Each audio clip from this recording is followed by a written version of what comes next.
I just repainted the fascia on my DeLorean, and before I finish putting the headlights back in, I figured I better make a video showing how I flipped the headlight buckets upside down.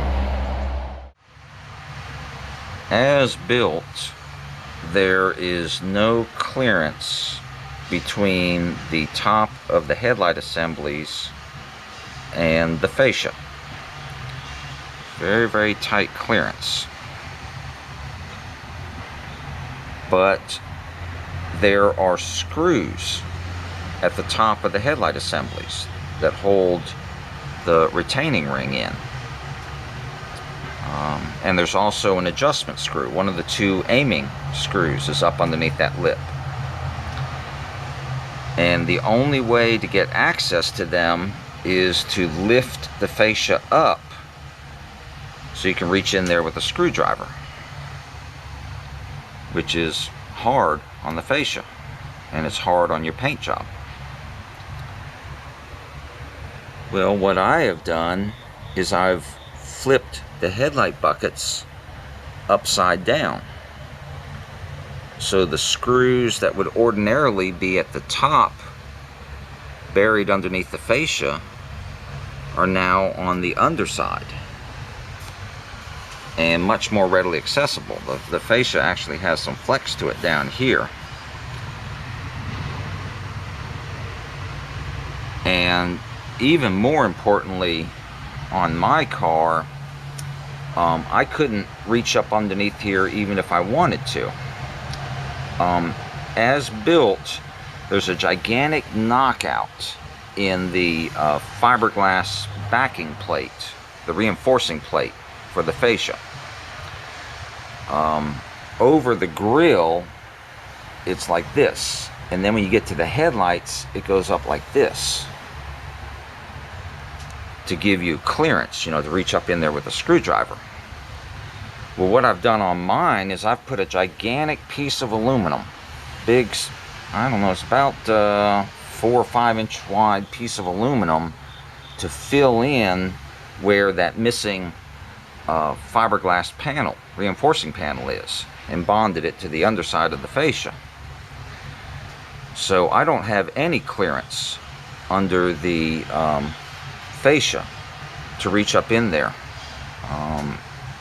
This area of my fascia is just like this area. So I've flipped the headlight buckets upside down so I don't have to worry about reaching up in there. Note that the headlights themselves are still right side up. You see the printing on the headlights is still right side up. So the headlights are not upside down, only the buckets are upside down. The headlights themselves are still right side up. It's not just the buckets that are flipped over. The entire assembly has been turned upside down. And the way you do that is by flipping them from side to side. This was originally the driver's side assembly, and that was originally the passenger side assembly. And so I've switched them side to side, and when you do that, the only way to attach it to the vehicle is to flip it over. So that is what it ordinarily looks like up underneath this fascia lip. But because I have flipped the entire assembly upside down, the adjusting screw and the what would ordinarily be the upper fastening screws are now on the bottom. you do need to make one modification to the headlight buckets. If you look at the bulbs, you'll notice that one of the knobs is bigger than the other three, and it's in different places on each bulb. This is the high beam, this is the low beam. This is the big knob on the low beam, this is the big knob on the high beam. And they do that so it is physically impossible to mix up the two bulbs, because they won't fit, because the big knob is in a different location. And it's also impossible to put the bulb in upside down, because the big knob will not fit in the recesses for these little knobs. Well, obviously, when you flip the headlight buckets upside down, the recess, the bigger recess that used to be on the top, is now on the bottom.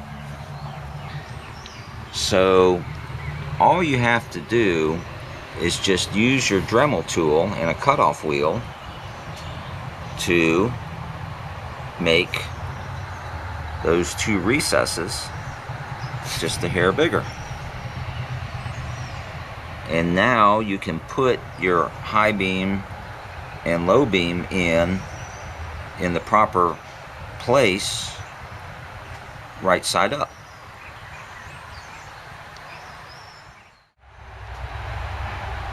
And that is what it looks like after you put the headlights back in. Nobody would know that those buckets are upside down, except that the fascia hasn't been lifted and traumatized.